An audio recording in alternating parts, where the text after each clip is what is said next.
Praise the lord. ప్రభునేసు నామములో అందరికీ వందనములు. యేసయ్య మాటను ఈ కార్యక్రమం వీక్షించడానికి ప్రేమతో నేను మిమ్మను ఆహ్వానిస్తున్నాను.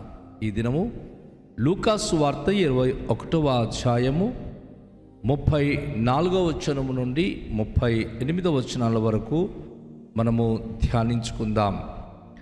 మీ హృదయములు ఒకవేళ తిండి వలనను, మత్తు వలనను, అహిక విచారము వలనను,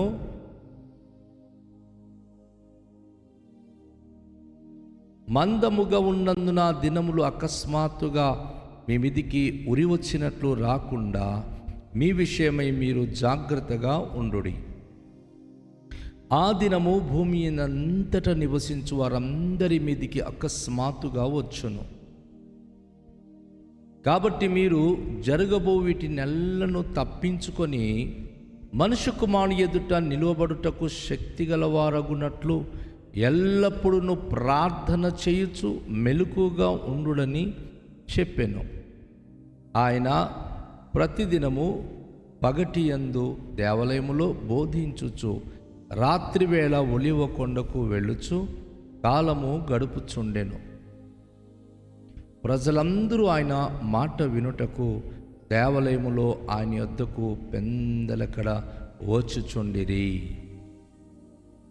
ప్రియ దేవుని యొక్క బిడ్డలారా, చాలా ప్రాముఖ్యమైన విషయాన్ని పరిశుద్ధుడైన దేవుడు ఈరోజు మనకు తెలియచేస్తూ ఉన్నాడు. ఆయన నిర్మించిన ప్రతి మనిషి నశించి పోకుండా, ఈ లోకం శాశ్వతం కాదు కదా, ఈ లోకములో తన యందు విశ్వాసం కలిగిన వారిని తన కొరకు ప్రత్యేకించి తన యందు విశ్వాసము కలిగిన బిడలకు తను ఉండే పరలోక రాజ్యములో చేర్చుకున్నటయే యేసు ప్రభు వారికి ఉన్నటువంటి గొప్ప ఆలోచన, ఆయన ఉద్దేశములు.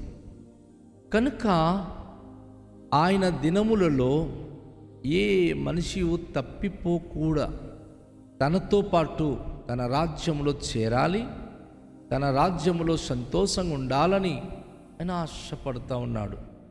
అందుకని ఈ లోకంలో కొన్నిటిని తన యందు విశ్వాసం కలిగిన వారికి, అలాగే విశ్వసింపని వారికి ఒక భయంకరమైనటువంటి ఆటంకాలుగా ఉన్న ఆ విషయం ఏమిటో ఆయన తెలియచేస్తూ ఉన్నాడు.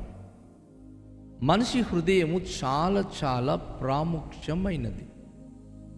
దేవుడు మనిషిని నిర్మించినప్పుడు శరీరము, ప్రాణము, ఆత్మ అనగా హృదయము కలుగ చేశాడు.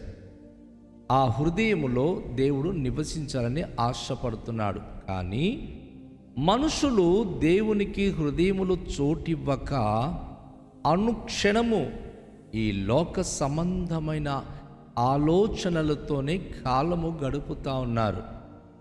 ముఖ్యంగా కూటి కొరకు కోటి విద్య అనే సామెత చాలామంది వాడుతూ, మనం కష్టపడిందల్లా తిండి కోసమే కదా అని చెప్తా ఉన్నారు. అందుకే ప్రభు మనిషి యొక్క హృదయము ఈరోజు మందమైపోయి దేవునికి అంగీకరించక చెడిపోవడానికి 3 కారణాలు ప్రభు తెలియచేస్తూ ఉన్నాడు. మొదటి కారణం ఏమిటి అంటే, మనిషి తిండి వలన తన హృదయాన్ని చెడగొట్టుకుంటున్నాడు. చాలామంది తిండి కోసం కక్కుర్తి పడేవారు ఉన్నారు. కానీ పరిశుద్ధ గ్రంథం ఏం చెప్తుందో తెలుసా? మనిషి తిండి వలన కాదు కానీ దేవుని నోటు నుండి వచ్చే ప్రతి మాట వలన బ్రతుకుతాడు. ఈ శారీరకమైన తిండి ఎక్కువ తక్కువ అవటం ద్వారా మన ఆరోగ్యం పాడవుతుంది. కానీ దేవుని మాటలని, పరిశుద్ధ గ్రంథంలో ఉన్న యేసయ్య మాటలు తినడం ద్వారా మన ఆరోగ్యము స్టెబిలిటీగా ఉంటుంది, కుదురుగా ఉంటుంది. అందుకే ప్రభువారు అంటున్నారు, తిండి వలన మీ హృదయము మందమైపోయే అవకాశాలు ఉన్నాయి, మత్తు అయిపోయే అవకాశం ఉంది. అందుకే తిండి వలనను, మత్తు వలనను కొంతమంది అనేకమైన నిస్స పదార్థాలకు అలవాటు పడిపోతున్నారు. అది లేకపోతే వారికి మనశ్శాంతి ఉండదు. ఉదాహరణంగా అది త్రాగుడే కానీ, అది కైని కానీ, అది నిశ పదార్థాలు ఏదైనా కానీ అది వేసుకోకపోతే, అది తినకపోతే వారికి తృప్తి ఉండదంటారు. ప్రభు అంటాడు, అది మీ శరీరానికి మత్తు.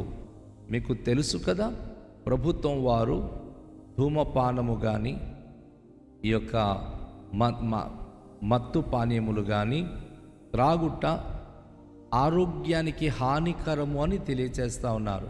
అది చదువుతున్నారే కానీ విపరీతంగా త్రాగినోళ్ళు త్రాగుతున్నారు, ధూమపానం చేసేవారు ధూమపానము చేస్తున్నారు. ప్రతి విధమైనటువంటి మత్తు పదార్థాలు శరీరానికి హానికరము. ప్రభు అందుకే అంటున్నాడు, తిండి వలన కానీ మత్తు వలన కానీ ఐహిక విచారము.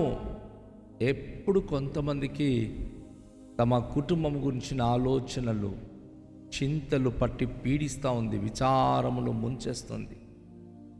మనోవ్యాధి ఎలాంటి వ్యక్తికైనా అది భయంకరమైన జబ్బులుగా మార్చేస్తుంది. అందుకే ప్రతి వ్యాధికి మందులు ఉన్నాయి కానీ మనోవ్యాధికి మందు లేదు అంటారు. ఇక్కడ ఐహిక విచారము మనోవ్యాధికి సూచన. ఒక వ్యక్తి మానసికంగా ఎక్కువ ఒత్తిడికి గురి అయిపోయి తను ఎక్కువగా ఆలోచిస్తూ తన మనస్సు, తన హృదయం మందమైపోయినప్పుడు, దేవుని రాకడ గనుక జరిగితే, దేవుని పిలుపు గనుక వస్తే, ఉరి వచ్చినట్లుగా దినము మీ మీదికి రాకున్నట్లుగా జాగ్రత్తగా చూసుకోండి. ఎందుకంటే ప్రభు చెప్పే మాటలు మీరు వినకుండా, దేవుని యొక్క వాక్యాన్ని సరిగ్గా మీరు గ్రహించకుండా, మీరు విచ్చలవిడిగా ఉన్నప్పుడు దేవుని రాకడ జరిగితే మీ స్థితి ఎక్కడ? మీరు విడువబడితే నశించిపోతారు. మీరు ప్రభు మాటను బట్టి రక్షించబడితేనే దైవరాజ్యానికి మీరు చేరగలుగుతారు. కనుక ప్రభు అంటున్నాడు, ఆ దినము, ఆ భయంకరమైన దినము కేవలము క్రైస్తువుల మీదికి, హిందువుల మీదికి, ముస్లిం మీదికి అని కాదు. ఆ దినము భూమి అందంతట నివసించు వారందరి మీదికి అకస్మాత్తుగా వచ్చును. సునామీ మనకు చెప్పి రాదు, భూకంపం మనకు చెప్పి రాదు, ఆకాశంలో ఏదైనా భయంకరమైనవి చెప్పి రావు. అలాగే దేవుని ఉగ్రత దినం కూడా మనకు చెప్పి రాదు. హఠాత్తుగా భూమి మీద ఉన్న సమస్త జనుల మీదకి అది రాబోతుంది. కాబట్టి జరగబో వీటి నెలను తప్పించుకొని ఆ మహామహోన్నతుడైన దేవుని కుమారుడైన యేసు ప్రభు ఎదుట మనము నిలబడడానికి శక్తి గలవారు అవ్వాలి అంటే మనకు ప్రభు అద్భుతమైన 2 విషయాలు చెప్తా ఉన్నాడు. ఏంటంటే, ఎల్లప్పుడూ ప్రార్థన చేయాలి, మెలకుగా ఉండాలి. ఎటువైపు నుంచి శత్రు శాతానుడు మనకు కృంగదీయకుండా, ఏ మానసిక ఒత్తిడికి గురి కాకుండా, దేనికి భయపడిపోకుండా, తిండి వలన కానీ, మత్తు వలన కానీ, ఐహిక విచారం వలన కానీ మనము ఎప్పుడు కూడా కృంగిపోకున్నట్లుగా మెలకుగా ఉండాలి, ప్రార్థన చేయాలి. ఎప్పుడు మనకి ఏమనిపించినా వెంటనే ప్రార్థన చేయాలి. ఆ విషయంలో మెలకుత పాటించాలి. మనం మెలకుత కలిగి ఉండడానికి దైవ వాక్యం మనకు ఉంది, దైవజనులు ఉన్నారు. మనకి ఏదైనా జరిగినప్పుడు దేవునికి ప్రార్థించాలి, దైవజనునితో సంప్రదించాలి. నిశ్చయంగా దేవుడు ఏం జరగబోతుందో ఆయన మనకు తెలియచేసే సామర్థ్యవంతుడు. ఈ రీతిగా ప్రభు తన ప్రజలకు ప్రతిరోజు దేవాలయములో బోధిస్తూ ఆయన అనేక సార్లు ఒలివ కొండకు వెళ్ళి మనందరి కొరకు ప్రార్థన చేయడం అనేది ఆయన తన అనుదిన జీవితంలో ఉన్న అలవాట్లుగా మనము చూస్తూ ఉన్నాం. అయితే అనేక మంది ప్రజలు ఆయన మాట వినడానికి దేవాలయములోనికి పెందలకడ ఆయన దగ్గరికి వచ్చుచూ ఉండేది. నా సోదరి, నా సహోదరుడా, నువ్వు దేవుని మాట వినడానికి దేవాలయములోనికి వెళ్ళడానికి ఇష్టపడుతున్నావా? ఎందుకు అంటే, నువ్వు ఇంట్లోనే ఉండి ప్రార్థన చేయొచ్చు, కానీ పరిశుద్ధ దేవుడు ఒక మాట స్పష్టంగా తెలియచేశారు. దేవాలయములోనికి ఒక వ్యక్తి వచ్చి ప్రార్థించినప్పుడు, దేవాలయములో ప్రార్థించే వ్యక్తిని నేను చూస్తున్నాను. నా మనస్సును, నా చెవులను, నా కనుదృష్టి దేవాలయంపై ఉంది. ఎందుకంటే దేవాలయము నా పేరిట కట్టబడిన ప్రార్థన మందిరం. నా సోదరి సహోదరుడా, చాలామంది దేవాలయానికి వెళ్ళడానికి చాలా మనోభావంలో ఎన్నో ఆలోచిస్తూ ఉంటారు. ఇంట్లో ప్రార్థన చేసుకుంటే కాదా, మనసులో ప్రార్థన చేసుకుంటే కాదా, మనము అక్కడికి వెళితేనే అవుతుందా అని. ఎస్, మీరు దేవుని మందిరానికి ఖచ్చితంగా రావాలి. ఎందుకు అంటే దేవుని మందిరం పైన దేవుని కనుదృష్టి ఉంది, దేవుని మందిరం పైన ఆయన మనస్సు ఉంది, ఆ దేవుని మందిరం పైన ఆయన చెవులు ఆలకిస్తోంది. మన ఇంటి పైన తన మనసు, కనుదృష్టి, తన చెవులు ఉండదు, కానీ తన పేరు పెట్టబడిన తన మందిరం పైన ఉంటుంది. కనుక నా సోదరి, నా ప్రియ సహోదరుడా, దేవుని మందిరానికి వచ్చేప్పుడైతే నిర్మలమైన మనస్సుతో నీకున్న సమస్తమైన బాధలు, సాధలు, కష్టాలు చెప్పుకుంటావో, ప్రార్థన చేసి మెలకుగా ఉంటావో, ఖచ్చితంగా దేవుడు నీ జీవితానికి అద్భుతమైనటువంటి జవాబునిచ్చువాడై ఉన్నాడు, అద్భుత ఆశీర్వాదమునిచ్చువాడై ఉన్నాడు. అందుకే ఆయన ఉన్న 2025 సంవత్సరాల క్రిందట కూడా అనేక మంది ప్రజలు దేవాలయంలో ఆయన మాట వినడానికి ప్రతి ఉదయాన పెందలకడ వచ్చేవారు. ఈరోజు వారముకి ఒక్కసారి మీరు చర్చికి వెళ్ళడానికి మీకు బాధ అనిపిస్తుందా? అలా అవడం ద్వారా దేవుడు మీతో మీ జీవితం గురించి చెప్పాల్సిన అనేక విషయాలు మీరు కోల్పోతున్నారు. వచ్చి వినుట ద్వారా ఆశీర్వదింపబడతారు.